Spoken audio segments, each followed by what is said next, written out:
These are the closest things we have to muscle cars in the modern era, and in the world of the Prius and the... What? It's with the boots and the ponytail. I am from Texas. I can get back in touch with my roots for these cars. The Mustang has more body roll than the Camaro. It almost feels like you've got the front from one car and the rear from another. There is no doubt about the power of this car. I'm driving the 2010 Camaro SS. This is pretty much the poster child for the retro muscle car. The Mustang only got it because it was first. This is the one that we drooled on for years until Chevy finally got around to actually making the damn car. It's up there with apple pie, Coca-Cola, baseball, and everything else that swells your chest with American pride.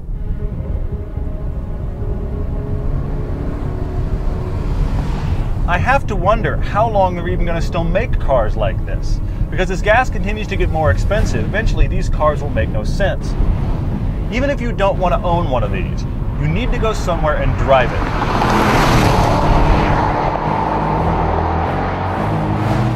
Royal Purple is the performance oil that outperforms. More power and torque, reduced wear, better economy, longer oil life. It's so good that 25 out of 28 of America's top high-performance engine builders relied on it at this year's Engine Masters Challenge. Why? Royal Purple delivers real-world performance.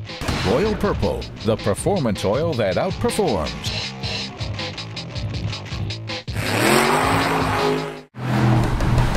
If you're interested in muscle cars, it's because you kind of want to relive the days gone by. The Camaro will do that. In fact, what is it about the red-blooded American male that we like V8 noise so much?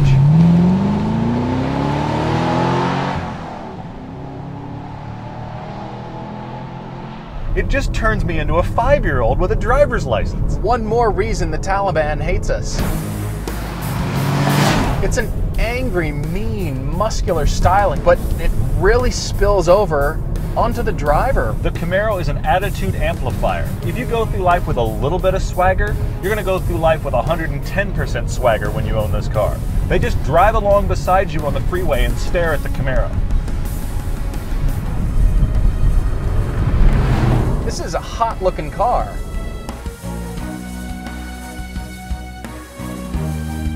It's got very sharp, angular styling. There's a lot of creases. Personally, I don't like the 3 shapes just ahead of the rear wheels. It's kind of a faux vent shape, and I'm not sure what it's doing there. I do like the styling of the Camaro. In fact, I like it inside and out, and I can't say that for either the Mustang or the Challenger. It suffers from the American car design disease of being way too big. Sitting in the Camaro for the first time, this has got to be one of the best GM interiors I've ever been in. They maintained the conical gauges that used to be on the old muscle cars, and extra gauges for things like transmission temp. It's actually a fantastic place to be, unless you're the passenger. It looks like GM didn't really know what to do for the passenger, so they decided to just do nothing. All the controls are really centered around the driver, but I like it. It's just clean and interesting, except for these stupid seats. It feels like they're cream-filled sponge cake. I understand that about 3/4 of this car is engine bay, but the back seats are still completely unusable and the trunk is surprisingly small. The car just simply doesn't need to be this big and heavy. It has the low and planted feel you would normally expect in a full sports car. It does, it just doesn't give me the kind of feedback I'm looking for. The tighter the road gets, the larger the Camaro gets.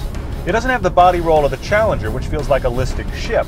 This feels like a linebacker trying to learn to dance. He can do it, he's just not real thrilled about it. This thing is a pig. It feels the same going straight as I do going through a corner. So that means my confidence level is a lot less. I don't really feel like the steering wheel directly connects me to the pavement, but the Camaro is so wide and the suspension is firm enough that it still gives you confidence. But with an engine note like this, you really want to wrestle it around.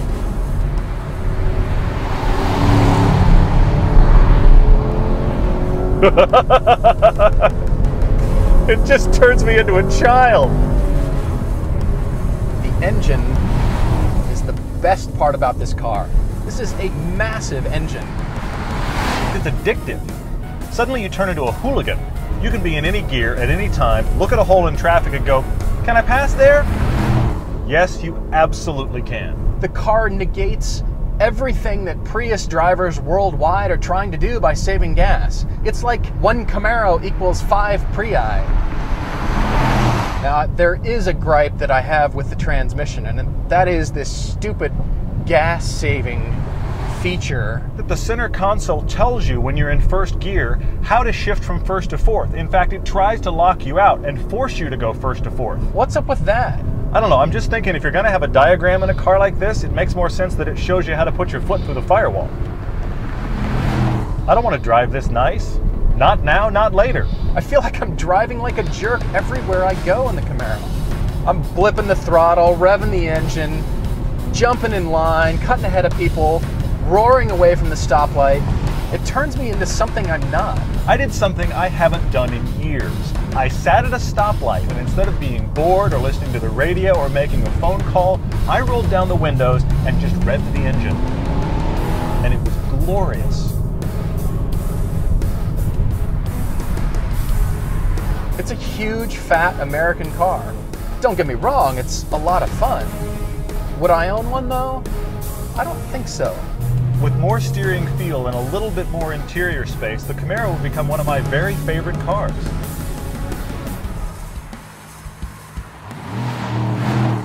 All right, so we've driven a couple of the modern interpretations of the muscle car. The Challenger isn't here, but of the two, which do you like? The Challenger, I'm actually glad isn't here for one reason. This was an awfully windy road today.